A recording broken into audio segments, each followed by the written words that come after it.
안녕하십니까, 쇼카입니다. 드디어 팰리세이드 풀체인지가 사전 예약에 돌입을 했습니다. 정말 많은 분들이 이 차량을 기다리고 있었는데 드디어 전체적인 스펙과 함께 가격이 공개되었습니다. 사이트에 들어가 보면 상세 스펙과 함께 어떤 옵션들이 새롭게 추가되었는지 또는 각 트림별로 가격은 얼마인지를 확인하실 수가 있는데, 제가 이 팰리세이드 풀체인지를 왜 가지고 왔느냐, 여러분들께 주행 모습만 보여드렸을 뿐 차량에 대한 디자인 리뷰를 따로 하지 않은 것 같아서 오늘은 이 차량의 디자인을 위주로 좀 간단히 살펴볼까 해요. 디자인은 어디까지나 주관적인 영역이라 누군가에게는 안 이쁠 수도 있고 반대로 또 멋지게 보일 수도 있는데, 전체적으로 쭉 살펴보면서 디자이너가 의도했을 것 같은 부분 또는 포인트가 될 만한 부분을 캐치해서 한번 설명을 드려볼까 합니다. 자, 그럼 오늘 영상도 시청하시기에 앞서 좋아요와 구독 좀 확실하게 눌러주시고, 그럼 지금부터 팰리세이드 풀체인지의 디자인에는 어떤 특징들이 있는지 빠르게 살펴보겠습니다. 진짜 스크래치 내면 어떡해? 걱정하지 마. 왜? V가드가 있으니까 문콕 돌빵에도 문제 없어. 디스플레이는? 그것도 V가드지. V가드? 지문 얼룩에도 문제 없다고. 도대체 V가드가 뭐야? 궁금하면 검색해. 내 차 보호에 필요한 건 V가드.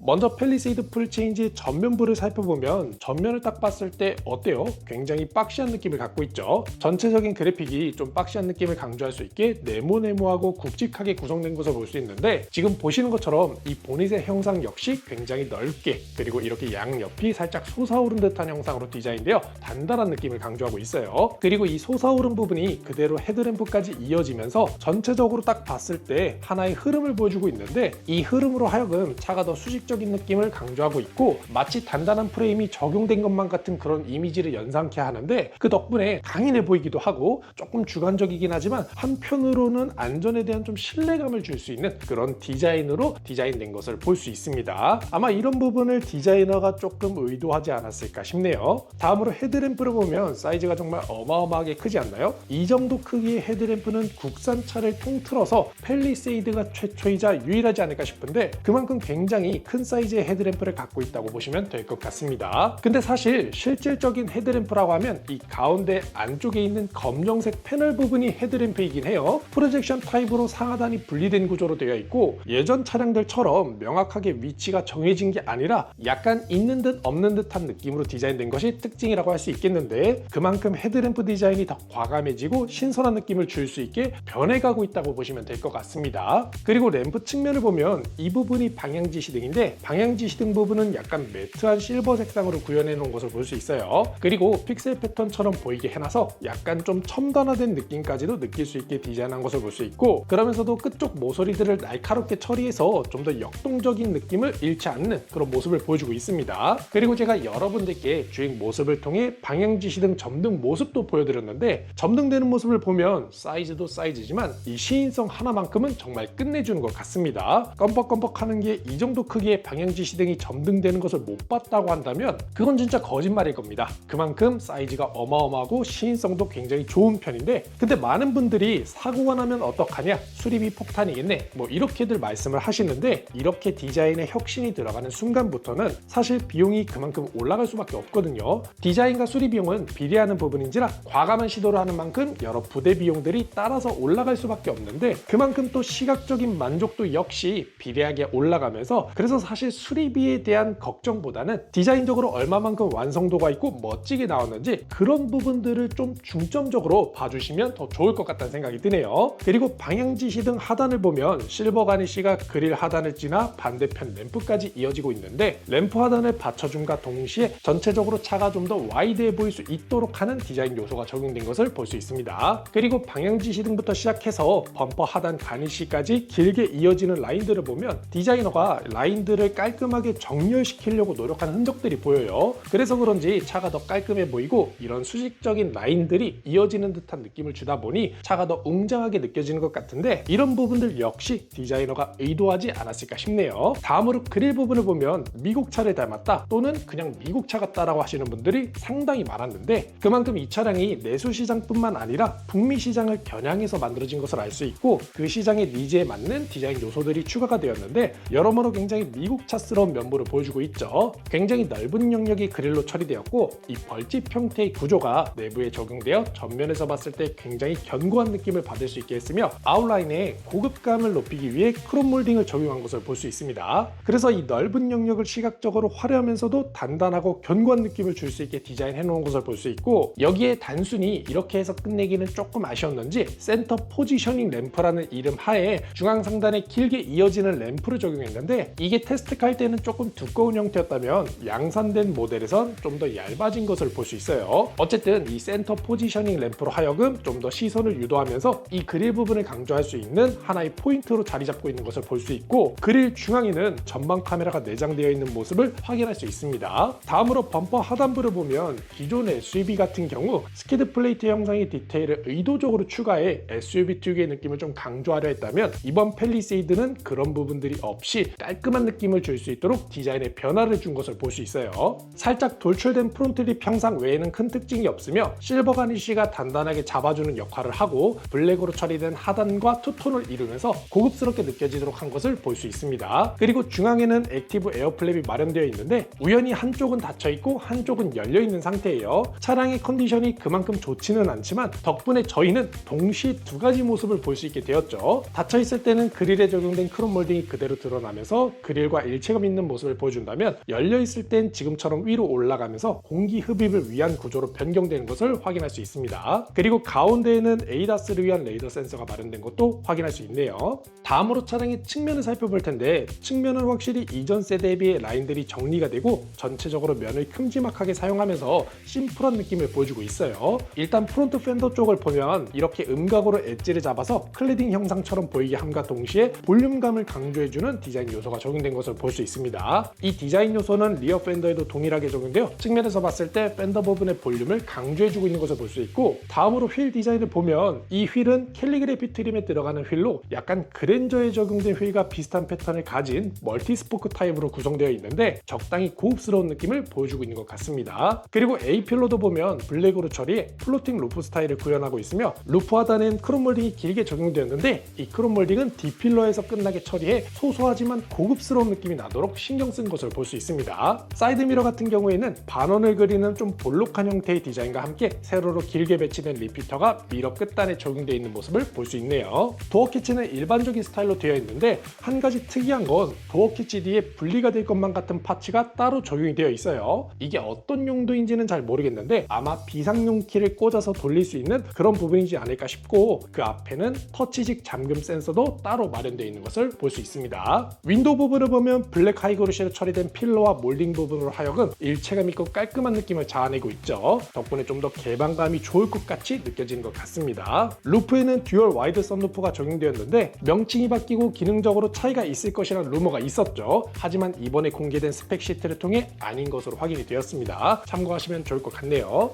그리고 C필러 부분을 보면 기존 팰리세이드는 두꺼운 필러가 적용되어 3열 부분이 약간 분리된 듯한 느낌을 보여줬다면, 이번 팰리세이드 풀체인지는 필러를 제거하고 일체감 있게 처리해 3열 탑승객이 더 넓은 개방감을 느낄 수 있게 한 것을 볼 수 있습니다. 다음으로 차량의 후면을 살펴보면 상단에 스포일러가 큼지막하게 달려있는데, 스포일러 디자인을 보면 굉장히 역동적인 느낌을 강조하는 형태로 디자인된 것을 볼 수 있어요. 그리고 하이 마운트 스톱 램프가 길게 적용되었는데 점등되는 모습을 보면 이런 식으로 점등이 되어 시인성이 좋을 뿐만 아니라 디자인적으로도 조금 더 스포티한 느낌을 보여주고 있는 것 같습니다. 그리고 스포일러 하단에는 히든 타입 리어 와이퍼가 자리 잡고 있는데 덕분에 리어 부분이 깔끔하게 처리되어 확실히 더 고급스러운 느낌을 보여주고 있네요. 그리고 살짝 측면에는 디지털 룸미러를 위한 카메라가 내장된 것도 확인할 수 있습니다. 그리고 그 아래 테일게이트 손잡이 쪽에는 별도의 후방 카메라가 내장되어 있으며 워셔 노즐이 있는 것으로 보아 별도로 닦아주는 기능도 포함된 것으로 보이네요. 그리고 D필러 부분을 보면 많은 분들이 이 부분이 조금 어색하게 느껴진다, 또는 중국차 같다며 그런 디자인 요소로서 생각하시는 분들이 많은데, 제가 전면에서 설명드리면서 강조했던 그 흐름을 보면 D필러의 크롬 부분부터 리어램프까지 이어지는 이 라인을 봤을 때 자연스럽게 이렇게 연결되는 것을 볼 수 있죠. 그래서 D필러부터 아래로 떨어지는 수직적인 느낌을 강조하면서 좀 더 차량의 역동성을 강조하려는 의도가 아니었을까 하는 제 주관적인 해석을